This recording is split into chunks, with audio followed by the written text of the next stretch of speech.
Fala galera, professor David na área, Geografia, trazendo mais um conteúdo para vocês, hoje sobre representatividade social. Afinal, o que é isso e para que serve?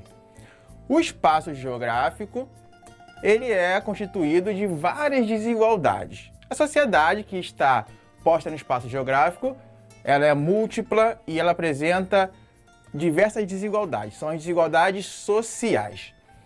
O Estado, muitas das vezes, ele não consegue dar conta de corrigir essas desigualdades.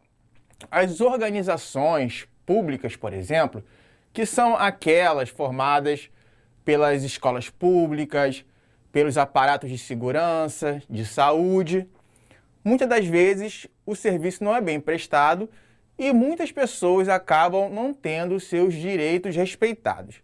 Por isso que vão surgir as organizações sociais, que são aquelas que lutam por correções na sociedade, por direitos, por igualdade. Outra questão muito interessante é que o sistema econômico, muitas das vezes, ele não está de acordo com os direitos sociais. O nosso sistema capitalista visa o lucro, e isso acaba gerando uma concentração de renda na classe social mais abastada. Vamos observar aqui agora alguns dos problemas sociais que existem em nossa sociedade. Olhem na sua tela. Problemas sociais. Temos aí a desigualdade social, mostrando uma favela, moradias precárias, situações e condições ruins de saneamento básico. A questão do racismo, um outro problema social, quando você observa que os negros não são respeitados, não têm direitos garantidos na sociedade e em muitas outras sociedades, como outras etnias. E o problema da educação. A educação pública, muitas vezes, ela apresenta uma precarização, uma falta de equipamentos, o que acaba dificultando e piorando o serviço e afetando a educação das crianças, que são o futuro da nossa nação. Muito bem. E aí nós temos o trabalho infantil. Olha que imagem forte. Como então podemos lutar contra esses problemas? Quando não há a ajuda do Estado, quando há injustiça, as pessoas têm o dever e a liberdade de se organizarem a partir de suas características particulares, pessoais e próximas umas das outras. Eu estou falando aqui de identidade social. É isso que acaba unindo as pessoas em prol de uma causa. Vamos ver isso direitinho? Olha aí na sua tela.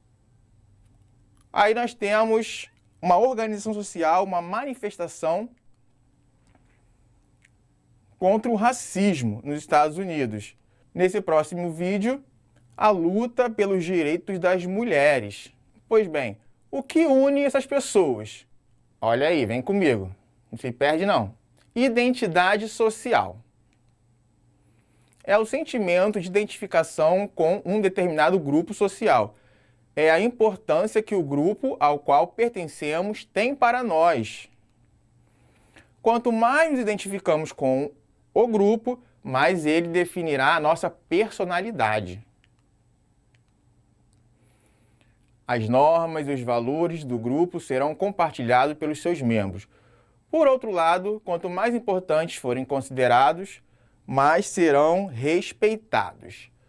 E qual é o caminho para que as pessoas possam lutar, possam se identificar socialmente com os outros e conquistar direitos?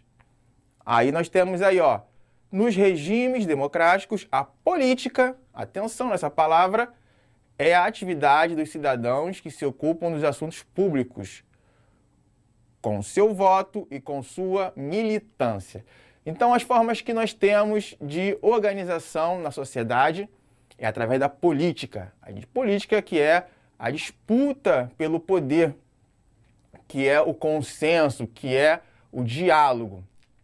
E isso ocorre através do nosso voto, isso é um poder que nós temos, e também muito importante através da militância, que é você se organizar com pessoas próximas, com pessoas que possuem problemas e causas comuns, igual a sua, para que possa reivindicar aquilo que não venha sendo atendido plenamente na sua necessidade. Muito bem, pessoal. Quais são, então, as formas de organização social que existem? Eu posso falar para vocês da Associação de Moradores. Você deve ter ouvido falar. No seu bairro talvez exista, pelo menos deveria existir, uma associação de moradores. É um grupo de moradores que se reúne. Geralmente é um trabalho altruístico, com essa intenção, que visa gerar benefícios para a comunidade. Mas não só isso. Também serve para criar um estatuto social com regras, com direitos e deveres dos moradores. E lutar também por melhorias na comunidade. É um tipo de representatividade social muito importante que você e sua família deveriam participar da sua associação de moradores. Aí na sua tela você pode observar uma reunião em uma associação de moradores. Muito legal, não? Na nossa história nós tivemos vários exemplos de movimentos sociais que lutaram por melhores condições e tiveram grande êxito. Por exemplo, no período da ditadura militar, entre 1964 e 1985, quando ela terminou, o movimento dos trabalhadores e dos estudantes, diversas entidades, foi muito importante para que fosse restabelecida uma ordem com relação aos direitos que foram cerceados, como, por exemplo, o direito de expressão, os toques de recolher que eram impostos, as mortes, os assassinatos e tudo mais. Por exemplo, olha aí na sua tela. Nós temos aí algumas imagens do período da ditadura e das atrocidades dos direitos que foram desrespeitados nesse período. E temos exemplo também da CUT, que é a Central Única dos Trabalhadores. E ela foi muito importante na luta contra a ditadura, como, por exemplo, a greve dos metalúrgicos de 1980, que reuniu mais de 300 mil pessoas no ABC Paulista e foi muito importante para a queda do regime militar. Tivemos também o movimento estudantil dos Caras Pintadas, que devido às denúncias de corrupção no governo federal, foram muito importantes para o impeachment do ex-presidente Fernando Collor de Mello, lá na década de 90. Então nós podemos observar que a luta, ela realmente muda a vida, transforma o espaço geográfico e é importante que as pessoas se associem para que possam cobrar pelos seus direitos quando eles não são atendidos plenamente pelo Estado, pelas organizações públicas. Pois bem, vem comigo aqui que eu vou te mostrar agora um outro tipo de representação social.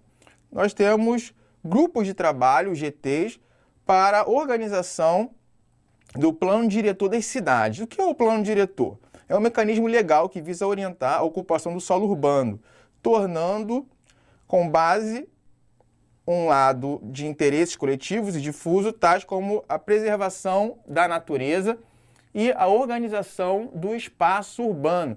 Por exemplo, na nossa cidade, nós temos terrenos que são apropriados por empresas públicas, outras por empresas privadas, outras por moradores. Então, é preciso organizar de forma racional essa divisão do espaço geográfico em nossa cidade para que ela possa garantir os direitos das pessoas, o direito de moradia, o direito de infraestrutura e diversos outros direitos que são importantes. Então, é preciso planejar a cidade. E a população deve ter, sim, uma participação na elaboração do plano diretor da cidade. Além desse, também, o muito interessante são os grêmios estudantis. Olha aí nessa tela.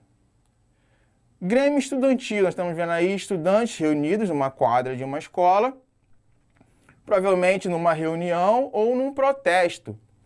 Os grêmios estudantis são associações nas escolas dos alunos E esses tipos de organizações, como os grêmios estudantis, são muito importantes para cobrar melhores condições aos alunos. Muitas vezes eles não são atendidos plenamente, muitas vezes as escolas precisam de melhorias. E isso é um tipo também de treinamento para a vida lá fora, quando eles tiverem que se organizar socialmente para eventualmente cobrar direitos que não estejam sendo atendidos. Nós temos também o exemplo das ONGs, organizações não governamentais, que são organizações privadas sem fins lucrativos, geralmente com objetivo altruísta, para ajudar pessoas necessitadas. Elas fazem parte do terceiro setor. O que isso quer dizer? Quer dizer que o primeiro setor, estamos falando das organizações públicas do Estado, o segundo setor, das organizações privadas com fins lucrativos, como as empresas, e o terceiro setor, que são as ONGs.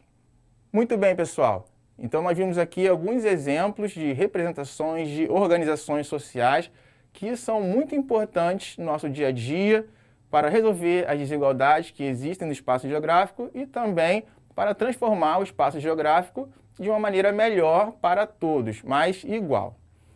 E por você? Você, na sua escola, existe um grêmio estudantil? Você participa do seu grêmio estudantil?